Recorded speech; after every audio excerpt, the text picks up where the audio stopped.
Allahu Akbar, Allahu Akbar, Allahu Akbar, Allahu Akbar, Allahu Akbar, Allahu Akbar, Allahu Akbar.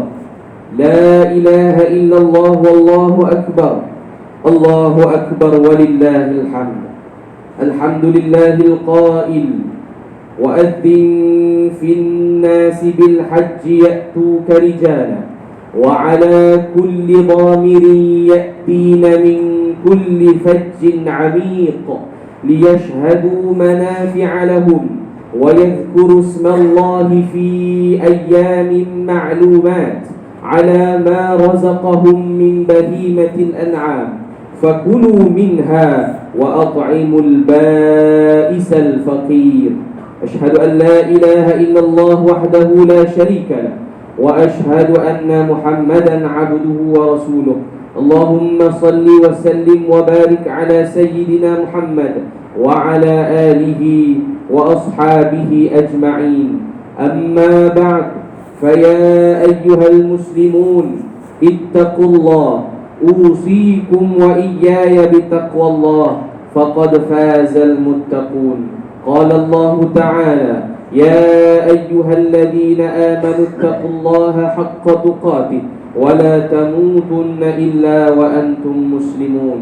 الله أكبر، الله أكبر، الله أكبر walillahil hamd. Hadirin muslimin dan muslimat yang dirahmati Allah, saya berpesan kepada diri saya dan para jemaah sekalian agar sama-sama kita bertakwa kepada Allah Subhanahu wa taala dengan sebenar-benar takwa, yakni dengan melaksanakan segala tuntutan perintahnya dan meninggalkan segala larangannya. Mudah-mudahan kita menjadi hamba Allah yang terbaik, yang diredai di dunia dan di akhirat. Khutbah Aidul Adha pada kali ini bertajuk Ibadah Haji dan Aidul Adha, kemuncak zikrullah. Hadirin muslimin dan muslimat yang dirahmati Allah, Aidul Adha merupakan salah satu daripada dua hari kegembiraan umat Islam yang disyariatkan. Hadis daripada Anas bin Malik radhiyallahu anhu yang mengisahkan Rasulullah sallallahu alaihi wasallam tiba di Madinah dan penduduk Madinah mempunyai 2 hari untuk bermain-main, yakni merayakannya sewaktu jahiliyah. Maka baginda sallallahu alaihi wasallam bersabda, sesungguhnya Allah Subhanahu wa taala telah menggantikan kepada kalian 2 hari yang lebih baik daripadanya, yaitu Aidul Fitri dan Aidul Adha. Riwayat Ahmad. Selain hari kesyukuran dan kegembiraan, Aidul Adha adalah hari zikrullah, yaitu hari mengingati serta membesarkan Allah Subhanahu wa taala. Dalam menghidupkan Aidul Adha dengan zikrullah, umat Islam yang tidak menunaikan ibadah haji disunatkan untuk bertakbir bermula sesudah solat subuh hari Arafah pada 9 Zulhijjah, berterusan sehingga sesudah solat asar pada hari Tashriq, yakni hari ketiga pada 13 Zulhijjah. Manakala para jemaah yang menunaikan ibadah haji disunatkan bertakbir bermula sesudah solat zuhur hari Aidul Adha 10 Zulhijjah, kerana sebelum itu mereka disunatkan untuk bertalbiyah. Allahu Akbar, Allahu Akbar, Allahu Akbar walillahil hamd.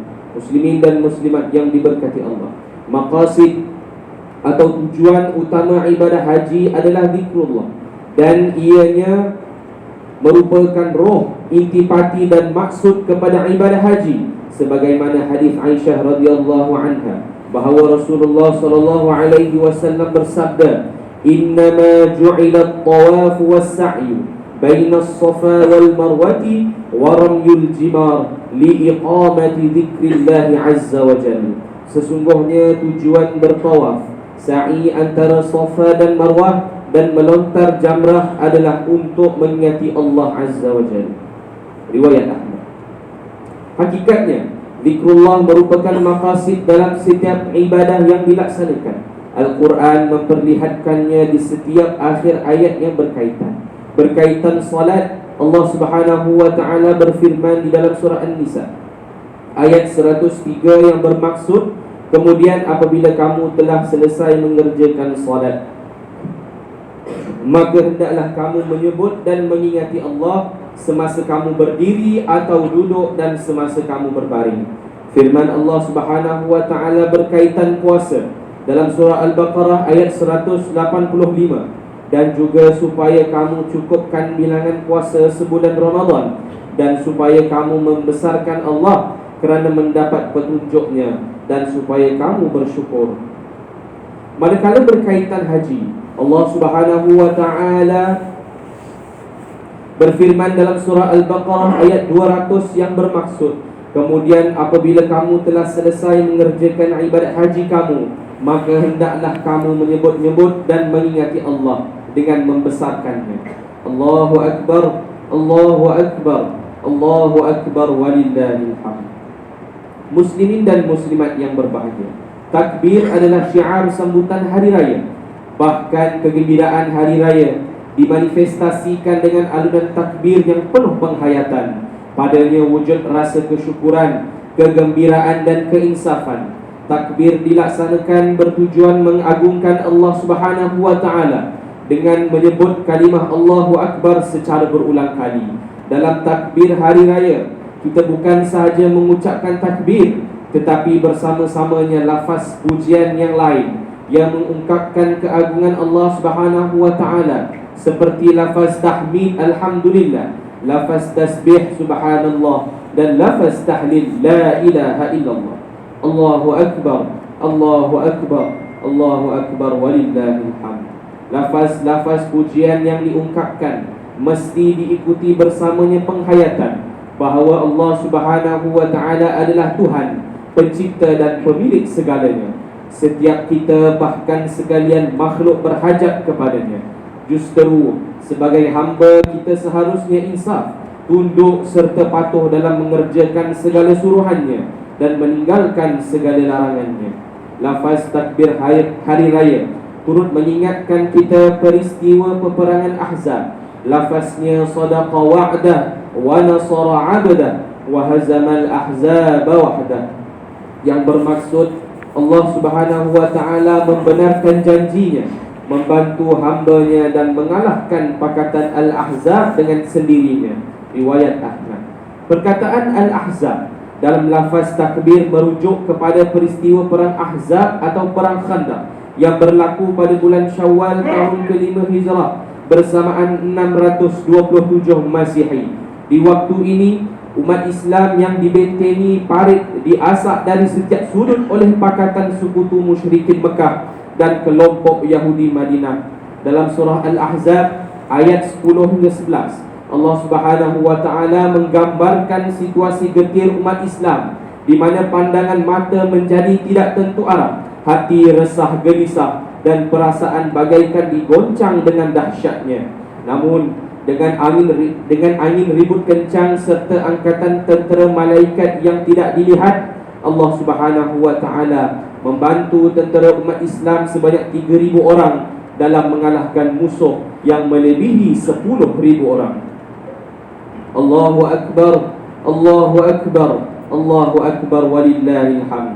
Muslimin dan muslimat yang berbahagia, syariat ibadah kurban yang dilaksanakan sepanjang Aidul Adha adalah zikrullah, kerana sembelihan yang dikemukakan adalah kesyukuran di atas segala nikmat serta hidayah kurniaannya dan ketulusan hati kerana Allah Subhanahu wa taala. Ibadah kurban adalah zikrullah kerana individu yang berkemampuan membelanjakan hartanya, menyembelih kurbannya dan berbahagi rezeki dagingnya kepada fakir miskin serta golongan yang layak menerimanya kerana Allah Subhanahu wa taala. Sungguh keikhlasan dan ketulusan semata-mata kerana Allah Subhanahu wa taala adalah syarat penerimaan ibadah di sisinya. Firman Allah Subhanahu wa taala dalam surah Al-Hajj ayat 37 yang bermaksud, daging dan darah binatang kurban atau hadiah itu tidak sekali-kali akan sampai kepada Allah, tetapi yang sampai kepada Allah adalah amal yang ikhlas yang berdasarkan takwa dari kamu. Demikianlah ia memudahkan binatang-binatang itu bagi kamu, supaya kamu membesarkan Allah kerana mendapat nikmat petunjuknya. Dan sampaikanlah berita gembira dengan balasan yang sebaik-baiknya kepada orang-orang yang berusaha supaya baik amalannya. Allahu Akbar, Allahu Akbar, Allahu Akbar walillahil hamd. Hadirin yang dirahmati Allah Subhanahu wa taala. Mengakhiri khutbah Aidul Adha pada tahun ini, marilah kita menghayati dan mengambil pedoman terhadap perkara berikut. Yang pertama, umat Islam hendaklah terus istiqamah dengan penghayatan zikrullah dalam setiap ibadah yang dilaksanakan. Seterusnya dimurnikan pelaksanaannya dengan ketulusan hati semata-mata kerana Allah Subhanahu wa taala.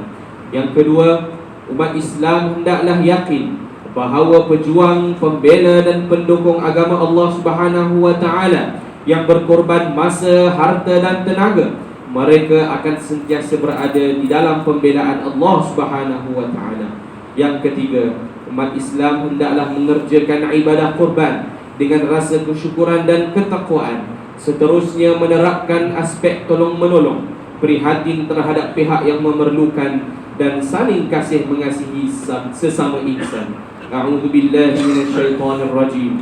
ولكل أمة جعلنا منسكا ليذكروا اسم الله على ما رزقهم من بهيمة الأنعام فإلهكم إله واحد فله أسلموا وبشر المخبتين. Dan bagi tiap-tiap umat kami syariatkan ibadat menyembelih kurban atau lain-lainnya supaya mereka menyebut nama Allah sebagai bersyukur akan pengurniaannya kepada mereka binatang-binatang ternak yang disembelih itu, kerana Tuhan kamu semua ialah Tuhan yang Maha Esa. Maka hendaklah kamu tunduk dan taat kepadanya, dan sampaikanlah berita gembira wahai Muhammad kepada orang-orang yang tunduk taat.